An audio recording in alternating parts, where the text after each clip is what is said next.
Hello दोस्तों, कैसे आप सब लोग। उम्मीद करता हूँ अच्छे ही होंगे। तो यार सबसे पहले मैं आप लोगों को सॉरी बोलना चाहूँगा कि व्लॉग्स टाइम पर नहीं आ रहे हैं, क्योंकि बहुत ज़्यादा चीज़ें ना मैस हो चुकी हैं। मतलब जब स्टार्ट किया था ऑर्डर्स कम आते थे तो हम जल्दी से व्लॉग को शूट करके एडिट करके डाल देते थे। मेरे को कोई भी प्रॉब्लम नहीं होती थी, क्योंकि उस टाइम पर क्लाउड किचन का काम शुरू हुआ था और बहुत ही ज़्यादा कम था।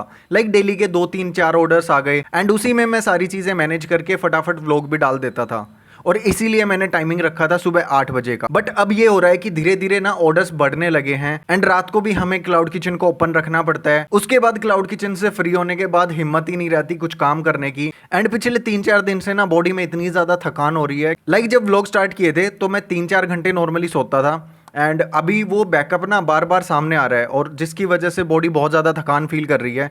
और मैं बहुत ज़्यादा आप लोगों से सॉरी बोलना चाहूँगा, और एक हम नया टाइम सेट करेंगे कि व्लॉग्स को हम उसी टाइम पर डालें, क्योंकि सुबह 8 बजे तो पॉसिबल ही नहीं हो पा रहा। पूरे दिन की एक्टिविटी को शूट करना, उसके बाद उसको एडिट करना, वॉइस ओवर करना, फिर वॉइस ओवर के साथ मैच करना, 4 से 5 घंटे मेरे नॉर्मली लग जाते हैं इसी चीज़ में। एंड ईट एंड बाइट से अगर मैं 12 बजे भी फ्री होता हूँ तो 3 बजे जाके मेरा काम पूरा होगा, और उसके बाद तो फिर हिम्मत ही नहीं रहती। अभी एक टाइम सजेस्ट करो आप कि किस टाइम पर व्लॉग आपको देखने हैं। कमेंट सेक्शन में मेरे को बताना कि 8 बजे छोड़ के आप इस टाइम पर व्लॉग डाल दो। एंड फटाफट से टिक्की बना के मैं पहुंच जाता हूँ मॉडल टाउन। हमारे शहर में मॉडल टाउन एरिया है जहां पर लेटस मिलती है। 1 2 जगह ही लेटस मिलती है पूरे शहर में जो मेरे को पता है, इसलिए मेरे को थोड़ा दूर जाना पड़ता है लेटस के लिए। और यार ये तो 250 रुपये किलो है, समझ सकते हो, मतलब 250 रुपये किलो लेटस मिल रही है। तो फटाफट से मैंने लेटस उठाई और मैं निकल जाता हूँ घर की तरफ। और रास्ते में मुझे याद आता है कि पिज्जा बेस भी तो खत्म हो चुके हैं, तो क्यों ना पिज्जा बेस भी ले लिए जाएं। एंड मैं पहुंच जाता हूं डिस्ट्रीब्यूटर भैया के पास। ये सारे इंग्लिश ओवन के पिज्जा बेस और बर्गर बन वगैरह रखते हैं। एंड इनको आज पता चला कि मेरा यूट्यूब चैनल है, क्योंकि इन्होंने गोप्रो देखा बाइक के ऊपर लगा हुआ, तो तब इन्होंने जाके पूछा चैनल का नाम क्या है। एंड मैंने इनको बताया। एंड मैंने आज तक जिंदगी में सिर्फ 2 बंदों को बताया है। एक मैंने बताया था जिनसे मैंने पैम्पलेट छपवाए थे,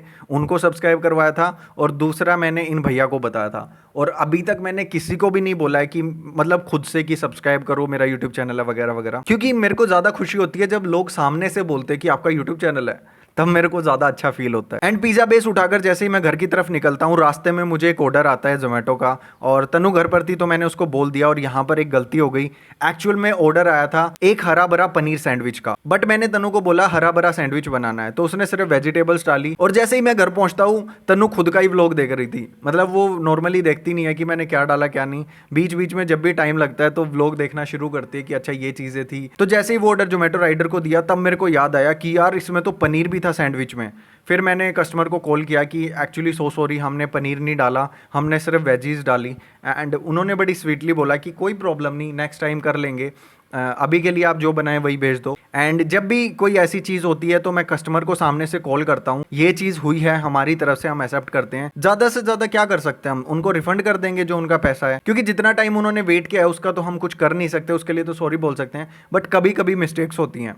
एनीवे, तो आज के ऑर्डर्स खत्म करके आज हम जाते हैं मेले में। मतलब 1 2 व्लॉग पहले भी मैंने आप लोगों को दिखाया था कि हमारे शहर में डिज्नीलैंड बना हुआ है। तो मेरी भांजी आयशा, उसका फोन आया कि वहां पे चलते हैं देखने के लिए। एंड बहुत टाइम हो गया एक्चुअल में हमें मेला एक्सपीरियंस किए, तो हमें लगा कि क्यों ना वहाँ पर चलना चाहिए, और थोड़ा सा आप लोगों को भी वो चीज़ एक्सपीरियंस के लिए कुछ नई मिल जाएगी। व्लॉग में मोस्टली किचन दिखता है, तो आज हम आप लोगों को मेले की सैर करवा देते हैं। मतलब मैं 10 साल बाद गया हूँ किसी मेले में, और वहाँ जाके अभी हमने देखा कि 30 रुपये की टिकट हो गई।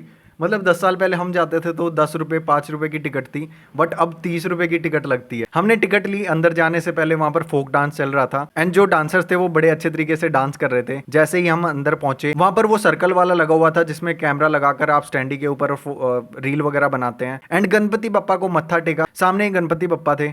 एंड हमने एक पेंटर देखा जो आंख बना रहा था किसी बंदे की। उसके बाद हमने देखा कि स्मोक बिस्किट वगैरह कुछ करके है, एंड वो गैस डाल के, कुछ नाइट्रोजन या पता नहीं कौन सी गैस है, उसके साथ वो हमें बिस्किट खिलाते हैं। एंड मेरी जीभ जल गई यार उससे।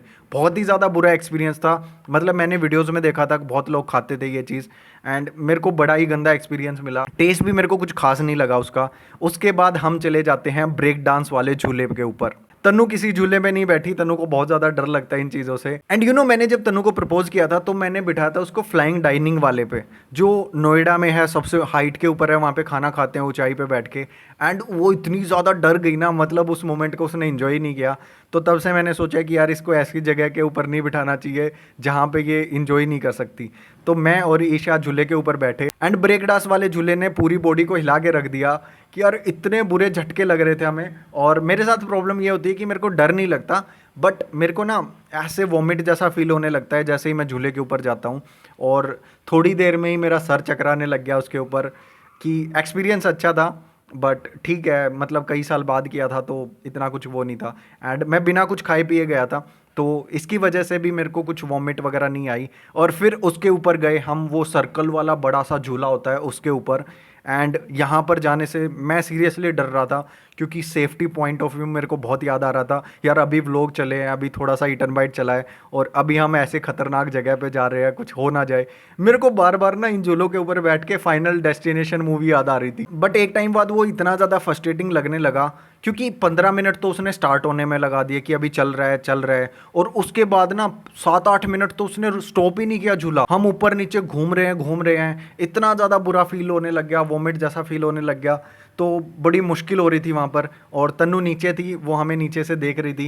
एंड हम वहाँ पर ना बहुत ही ज़्यादा मस्ती कर रहे थे, हर तरह की मस्ती, हर तरह के एक्सप्रेशन हमने निकाले। डर नहीं लग रहा था, बस बोरियत दूर करने के लिए ये सारी चीज़ें हम कर रहे थे। और मैंने और ईशा ने जो इन्जॉय किया ना वहाँ पे, मतलब ठीक था, बट ब्रेक डांस वाले से अच्छा नहीं था ये झूला। तो मैं तो इस झूले के ऊपर कभी नहीं बैठना चाहूँगा, इतना गंदा एक्सपीरियंस था। 2-3 मिनट का समझ में आता है कि ठीक है यार, 10-10 मिनट तक उस झूले के ऊपर बिठाने का क्या मतलब है, इंसान को ऊपर नीचे करते रहो। तो आप कमेंट सेक्शन में बता देना वैसे आप लोगों को ऐसी मस्तियाँ पसंद आती है कि नहीं आती। फिर उसके बाद हम फटाफट से इस झूले से फ्री हुए एंड निकलने के बाद हमने एक लेमन सोडा पिया। लेमन सोडा में हमने शुगर बिल्कुल भी नहीं डलवाया, क्योंकि पहले ही वोमिट जैसा फील हो रहा था।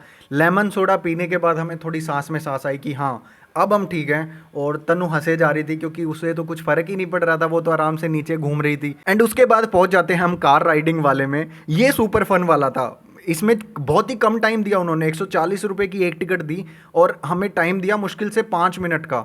5 मिनट हम एक दूसरे को गाड़ियाँ ठोक रहे थे। एंड ये सबसे कमाल का एक्सपीरियंस था, बड़ा मज़ा आ रहा था। अगर ये 10-15 मिनट का होता तो और ज़्यादा मज़ा आता। एक दूसरे की गाड़ियाँ इतनी ज़्यादा ठोकी ना यहाँ पे, तन्नू को तो समझ में नहीं आ रहा था कहाँ पे ब्रेक है, कहाँ पे इसका कुछ है रेस देने के लिए। वो तो बस ऐसे ही चलाती जा रही थी। और जब तक उसे समझ में आया कि ब्रेक वगैरह कैसे लगनी है, सारी चीज़ें कैसे होनी है, तब तक टाइम कंप्लीट हो चुका था। तन्नू सिर्फ इसी झूले पे बैठी और किसी झूले पे नहीं बैठी। फिर उसके बाद हम कुछ क्रोकरी देखने लगे, और यहाँ पे क्रोकरी हमें काफ़ी सस्ती दिखी, तो हमें लगा कि कुछ ऐसी चीज़ें लेनी चाहिए जो हमें किचन में भी काम आए। जैसे हम मोस्टली क्या करते हैं, चीज़ों की चॉपिंग करके रख देते हैं, जो जितनी भी सब्जियां होती हैं वो ना मिक्स हो जाती हैं, एक ही बाउल में रखते हैं, तो फिर उसके बाद प्रॉब्लम होती है। तो हमने 5-6 बाउल ले लिए, जिसमें हम कैप्सिकम, टमाटो, ऑनियन, सारी चीज़ें अलग अलग रख सकते हैं और अपना टाइम सेव कर सकते हैं। तो हमने थोड़ी सी शॉपिंग की ये वाली। उसके बाद तन्नू और ईशा को दिख गए कुछ ऐसी चीज़ें जो लेडीज़ की फेवरेट होती है, ज्वेलरी। एंड यहाँ पर वो ज्वेलरी देखने लगे तो मैं बोर होने लग गया। और वहाँ पर मैं बैठा ही था, एक बंदे ने मेरे को बुलाया, उसने कहा कि सर आप यूट्यूबर हो? मैंने कहा हाँ यार। तो उसने रिक्वेस्ट की कि आप हमारी एक वीडियो बना दोगे? मैंने कहा ठीक है। तो वो ना वो जो लंबे बाल के लिए जड़ी बूटी वाला तेल बेचते हैं, तो उसने मेरे को पूरा डेमो वगैरह दिया। एंड वहाँ पे इतनी ज़्यादा भीड़ हो गई ना उसके बाद कि सब लोग देखने लगे कि ये शूट क्यों कर रहा है और ये इतना ज़्यादा डेमो क्यों दे रहा है। फिर लोग भी उसकी बात सुनने लगे। एंड इतनी देर में ईशा ने मेरे को कान में आके बोला कि मैं भी यहाँ से ये तेल लेके गई थी, कुछ फ़र्क नहीं पड़ता, कुछ हुआ ही नहीं मेरे को। और ये गारंटी दे रहे थे 15 दिन में तो ना आपको 100% लंबे बाल हो जाएंगे, ये हो जाएंगे। एंड इसका प्राइस भी 1500 रुपये तक था, मेरे को बड़ा महंगा लगा। उसके बाद हम फाइनली मेले से निकलने वाले थे, तो हमें एक क्यूट डॉगी मिला जो मेरे पीछे पीछे थोड़ी देर तक घूमता रहा।